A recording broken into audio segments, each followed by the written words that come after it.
Welcome back, Hordlings, to more Book of Unwritten Tales 2.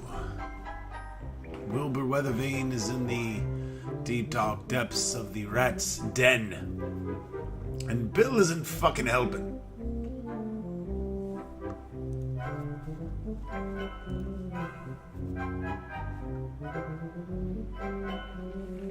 The hole up there is even higher than I thought. I'm gonna need more than a folding ladder if I want to reach it.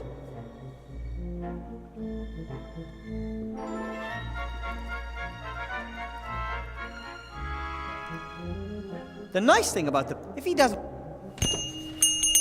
Bill! Let me up, Bill. What do you want? No matter what they say, I didn't kill the Archmage. Anyone with any brains knows that. You couldn't have harmed a hair on the Archmage's head even if you wanted to. But as long as that's the official version of the story, I'd rather not think about it out loud. There are posters of me hanging everywhere.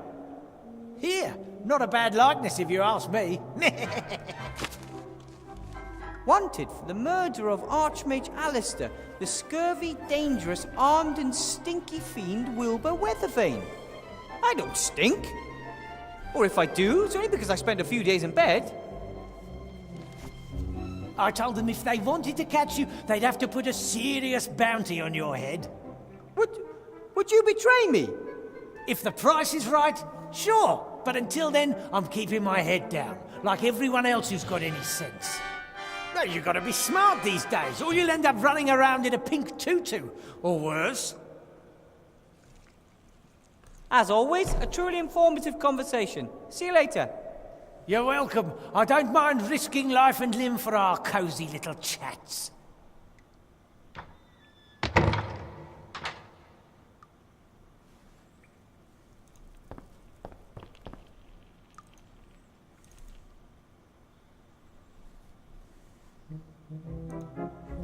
Let's go to the well-lit area. Whoa! That must be one of the monsters Ethel was talking about. Better if I have a plan on how to overpower it before it notices me.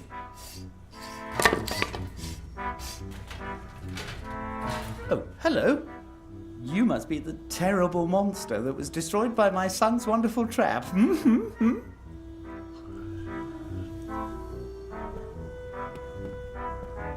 I'm Wilbur Weathervane. You're not gonna eat me or anything, right? Wilbur? You're not Nate's little friend, the one that was caught by the orcs in the wildlands? You know Captain Nate? Know him? We idolize him. Without him, I'd never have met the love of my life, Esther. Gulliver's the name. Welcome, Wilbur Weathervane. Feel at home. Any friend of Nate's a friend of ours. Yes, we promised an old friend we'd name our first child after him. And this little robot? Nate. Nate? We promised Nate we'd name our first child after him. We actually wanted to wait a bit, but my little cherry blossom started having problems with depression, said I worked too much and that she felt lonely. You know how women are. No. So then we built Nate. Well, we started him off at least. He did the rest himself. He's a great little inventor. I remember Captain Nate talking about zombies who helped him in the wildlands. Anyway, what brought you here to Seastone? A better life. If you can make it in Seastone, you can make it anywhere. Hard work still pays round here. I learned that from Bill. He got us the job here. Bill the merchant? The most successful trader in Seastone. Only just arrived in town and we're working for a man like that. Not bad, eh? I'm not so sure if Bill is really such a great guy. How can you say a thing like that? It was him that smuggled us into town, even though zombies aren't exactly popular here. Sure, it wasn't cheap, but Bill has his costs, and he created the possibility for us to work off our debts. We build these slates for him. They're a hit, he says. He always wants more. Hey, I had one just like that. You see? A hit. Bill has a nose for good business. I'll work hard and learn from him. Then I can finally offer my family what they deserve. Nate built himself. Once he could hold a screwdriver, there was no stopping him. But he doesn't only tinker with himself, he invented most of the machines in here. That thing too. It's really impressive. What does it do? That? He got it in his head that a machine could do my work quicker. But as you can see, it's not working. I should be at home in the White Ridge Mountains where I belong. Instead, here I am, stuck under Seastone. Not a pleasant place, and it's better that way. It means everyone's motivated to work their way up and out as quickly as possible. Do you know a way out of here? Diligence and hard work, my boy. But you're probably talking about a door or something.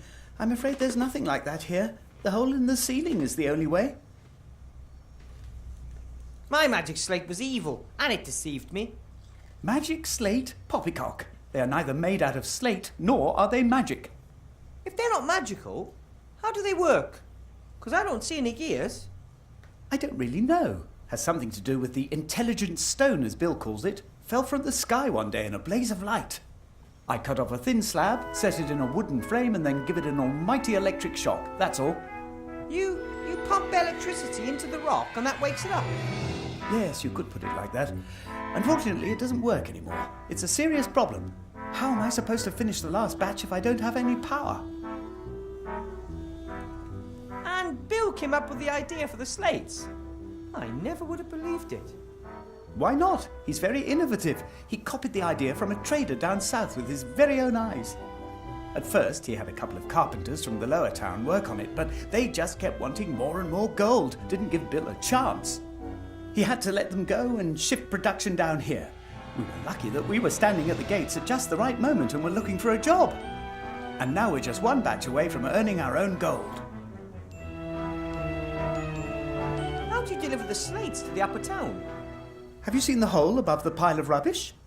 Bill lowered us down through it, and every time we finish a batch of slates, we ring the bell and he sends down a basket. So the hole in the ceiling's the only way out of the underworld? The only one I know about. And we don't need any more. The current batch is our last. Esther, Nate and I will be pulled out of this stinking place and can finally begin our undead lives in earnest up there. When will the next delivery be ready? Never, by the look of things. No electricity. If I help you, will you take me with you when you leave? Why not? If you help us, we'll help you too. Of course we will. Right. Then, so why don't you have electricity? That's what I would like to know. I guess it's got something to do with those darn rats.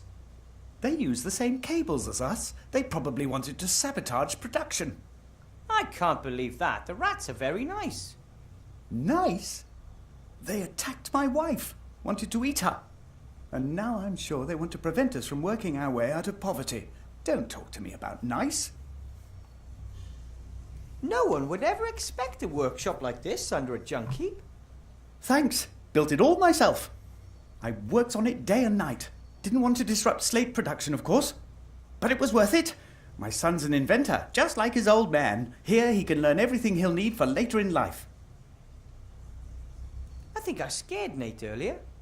He's shy and has never seen anyone like you before. In fact, he only knows Esther and me. Where is Esther? Oh, at home, but it's not really presentable. Anyway, you ought to sort out the electricity first. No problem. Hopefully it's not a big deal. There's a lot to do. Best I get to work. That's the spirit. You only get anywhere in this life through hard work. I hear that.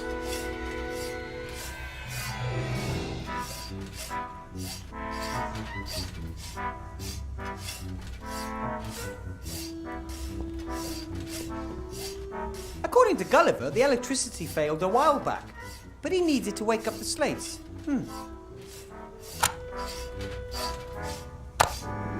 don't think it's because of the cables.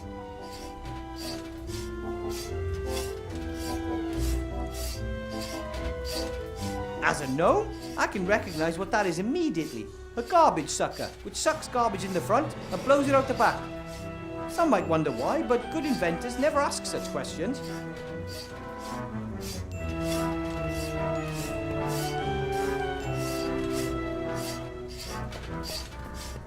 Everything down here is old and used. Some of it's pretty strange too. But every single thing now has a second life and a new task.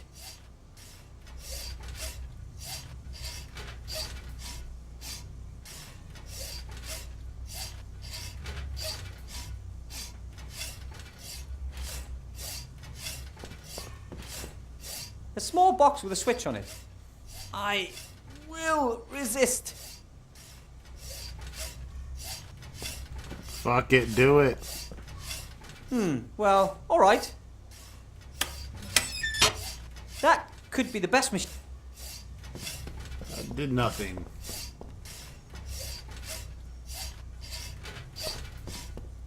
Why build something out of wood when you can build it out of iron? That was one of my granddad's favourite sayings. That philosophy brought me iron toys, iron shoes for the garden, and lucky, my iron horse. That's one of the little robot's inventions. The machine is supposed to somehow help relieve his hard-working father. I don't know how.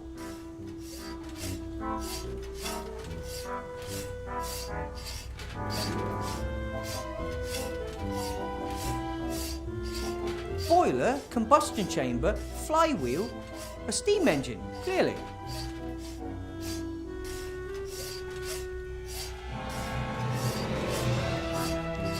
This is the strangest rock I've ever seen. It glitters and it glows a little.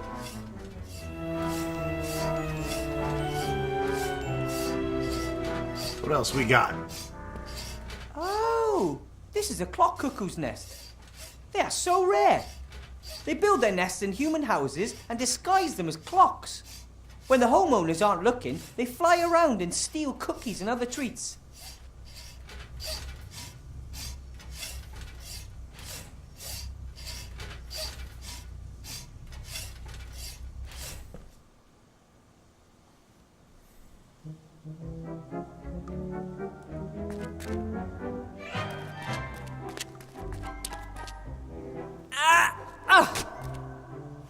That's all I wanted.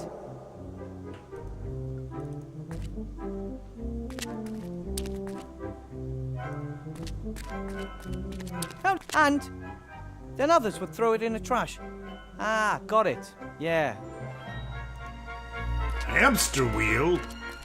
There isn't much you won't find down here. Hamster wheels, for example.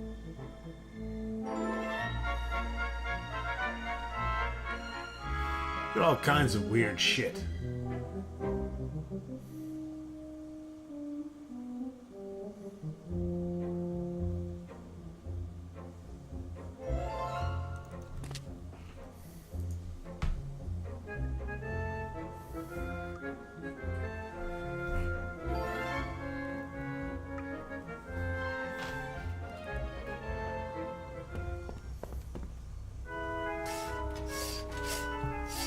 I've never seen tape that wasn't useful for something.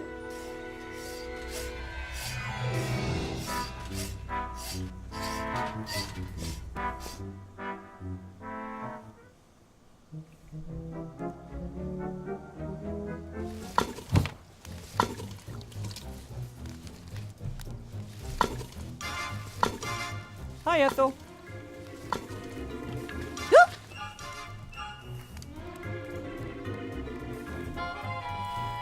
Rebby's gone. He's descended into the dark hole. Oh, he is so brave, all alone in the dark. He's taking He's a another big dumbass. risk. I wonder if that's such a smart idea. Oh, one of the downsides of risk is that it's risky. Do you know if there's a way out of here? A gnome-sized one, I mean. That big? No. However, Monsieur de Dumas has a shrinking ring. He took it with him. Then he probably wanted you to stay here. He can't understand that I... maybe I'll feel better after a few weeks at home. Maybe yes, maybe no. He needs a friend by his side. Not maybe, not in a few weeks. Now. Thinks the world of you. All rats do. Then I'm afraid you've picked the wrong guy. Remy should never have locked me up in here. He should have just let me go. Had his reasons, always has. He should know that no matter how complicated it is, sooner or later, I'll find a way out of here. I'm pretty good at this kind of thing. Perhaps that is why.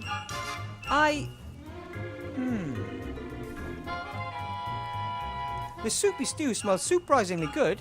What do you mean, surprisingly? Do you want a bowl? Well, I guess I'm kind of hungry. One stew coming up.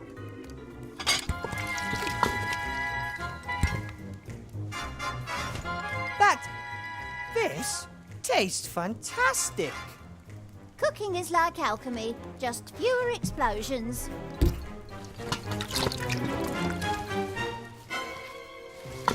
Why's that bitch tail like a deep sea angler? Hi, Timmy. Hi.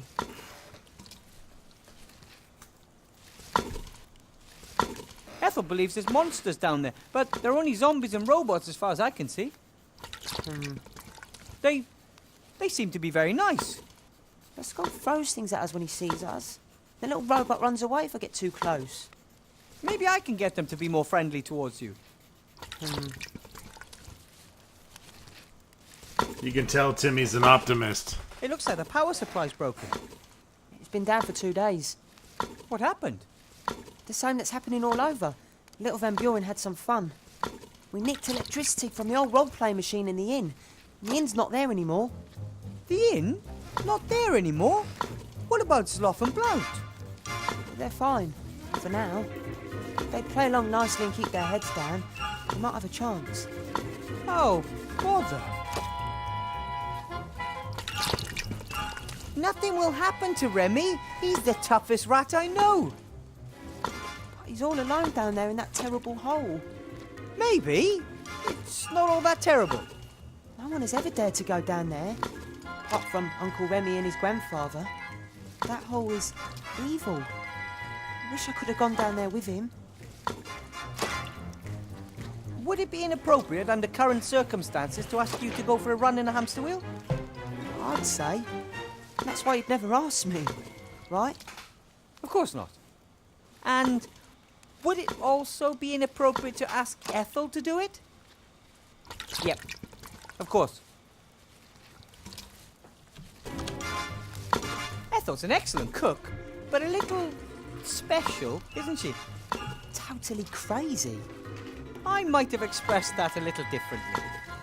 Her cage in the lab was just above the cauldron. Too many fumes. But she's harmless, and the best alchemist around.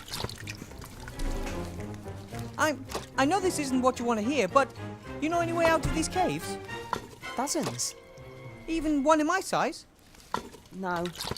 Apart from the unreachable hole in the ceiling, of course. That's exactly what I was afraid of. All right. Well, it looks like we need to get out through the hole in the ceiling then.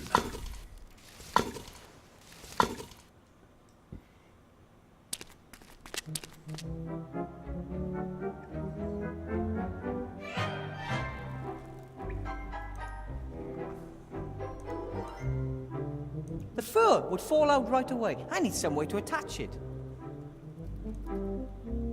I attached some double-sided tape to both the outside and the inside. 2 are better than 1.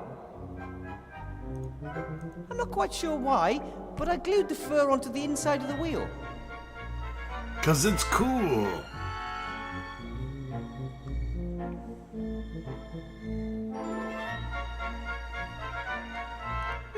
That might even work. Wow! You can inflate rat water skins. Who'd have thought?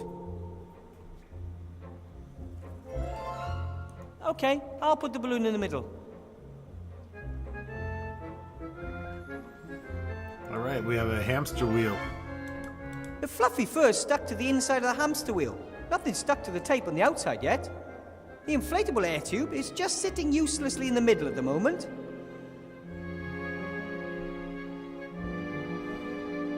The fluffy fur's stuck. The inflate.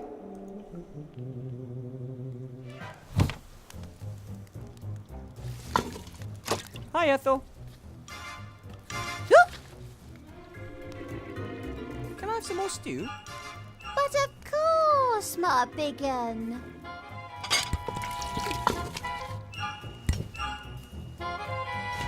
And how's it taste? Lovely. But it could use a tad more salt to give it to that little... yeah. Good, good, good.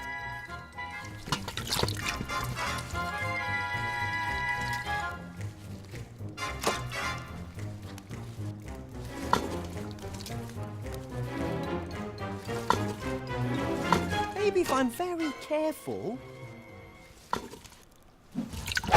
Ouch! If Or you not. want something to eat, ask.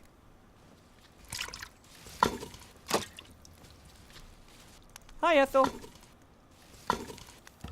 Look!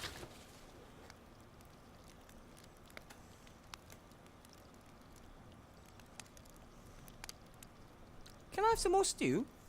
But of course, my big un.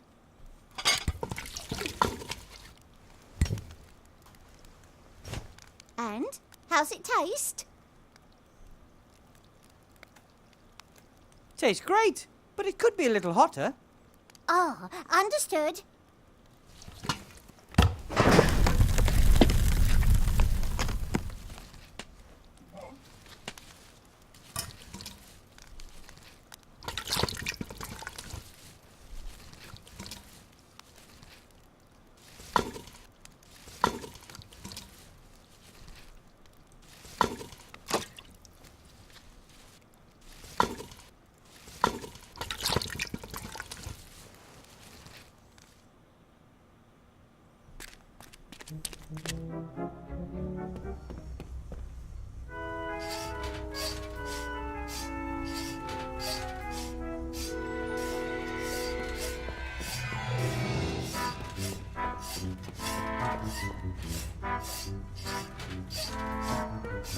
The steam engine's probably supposed to power the strange machine next to it.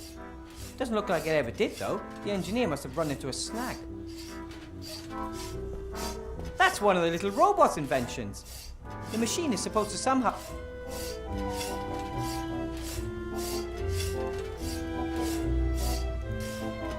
Fuck.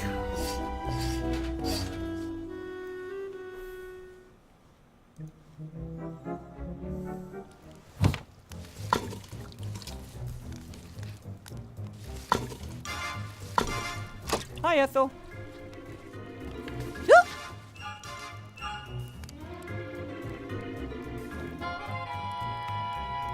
Do you have any idea why there's no electricity?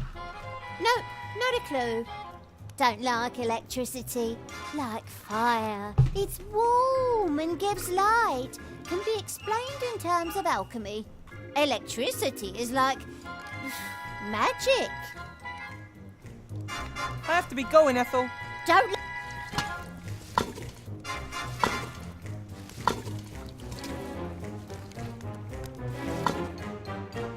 Hey, a water wheel.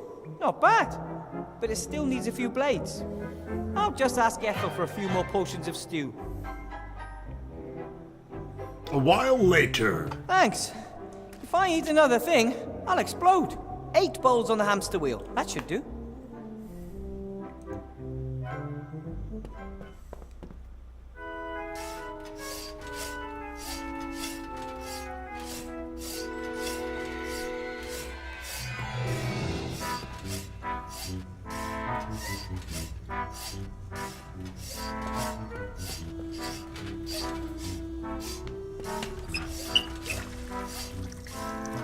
And this is the moment of truth.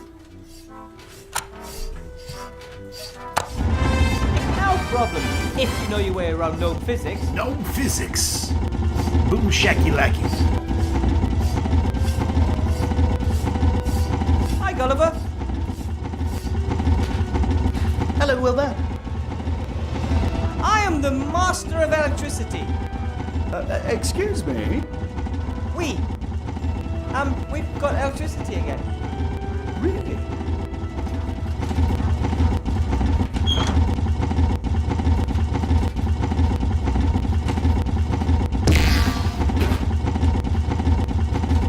Looking good. We're back in business. As As soon as we've solved the other problem, we can finish off the batch.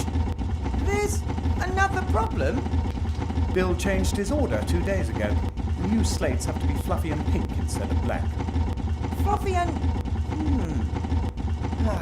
So what now? According to Bill, it's the law. Esther is already looking for a solution. Please go and ask her how she's getting on. Okay, but once we've solved the problem, can we get out of here? Of course. As soon as we have a solution, the batch will be ready in 2 or 3 weeks. What? If all goes well, I can manage 3 slates a day. 4 if I put in a night shift. A couple are pretty much finished. Bill wants 80. I want out of here, and I don't want to wait another 3 weeks. You can't always get what you want. Perhaps you can help me cutting the rock later. That might save 2 days. But...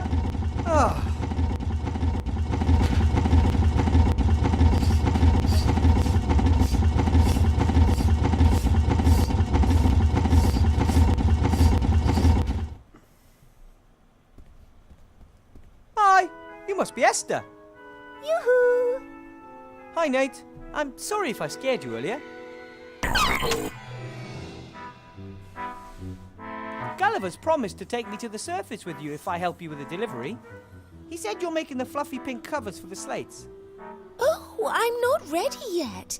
And it's not a cover. I'm trying to mix a fluffy paint. A fluffy paint? Yes. There are hardly any fluffy materials or furs down here. But old paint and chemicals are here in abundance. I've never heard of fluffy paint. Well, there are warm colours, cold colours, neon colours. Why shouldn't there also be fluffy colours? I'm not sure if a fluffy paint is the right way. It's the only way. We have to work with what we've got. I'm sure that a good alchemist could find the correct mixture. Ah, I know someone who's good at alchemy. Really? Would he help us? I don't think so. She's actually the cook in the rats' camp. Oh, the same old story. The rats are lovely, and you folks are easy to get along with, too. Why don't you like each other? Oh, it all went a bit badly wrong. We had had a long journey. We lay down in the rubbish to have a bit of a rest. At some point, I woke up and saw a rat nibbling at one of my fingers. She must have mistook me for a discarded tidbit. I only realised this much later. I was very surprised and shouted very loudly. Ew! And then? Gulliver jumped up to defend me.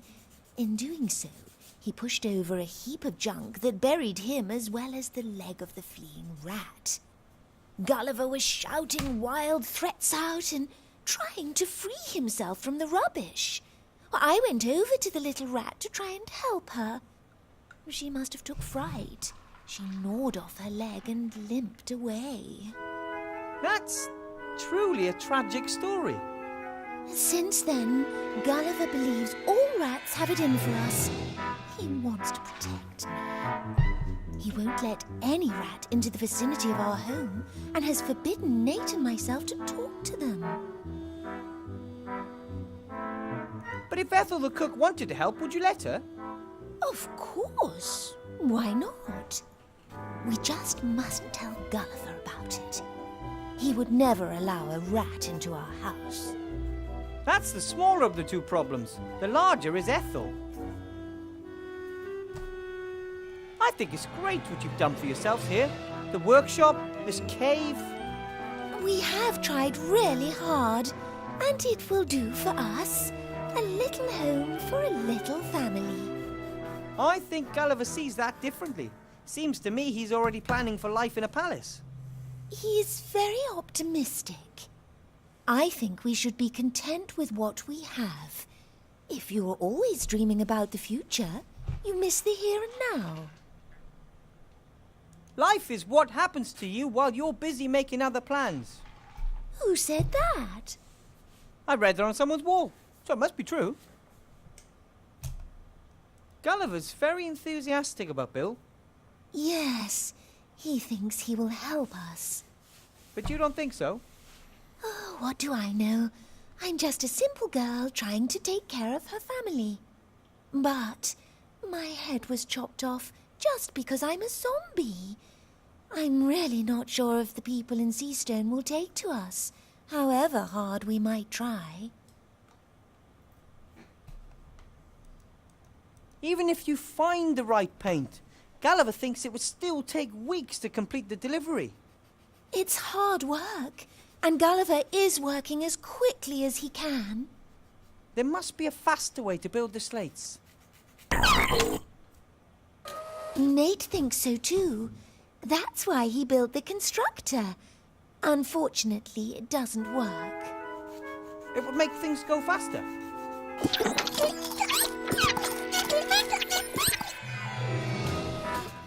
Well, not much faster.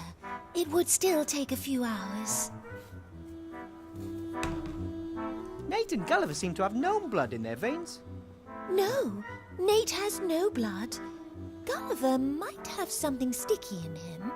That's, not what I meant. I meant they both like to invent things. That's right. They used to make things together, but now, because Gulliver has so much to do, he doesn't have any time for it anymore. I know, but Papa is only working hard, so he'll have more time for you later. I suggest you keep on going for now. In the meantime, I'll go and see if I can win Ethel over to our cause. You do that. Take care, Nate, and you have nothing to fear from us gnomes. Yes, Nate. Wilbur is a gnome. You remember them from your book, don't you? Nate has a book about the races in Avantasia. It's his favorite. I have to read it to him every evening. Yes, a gnome.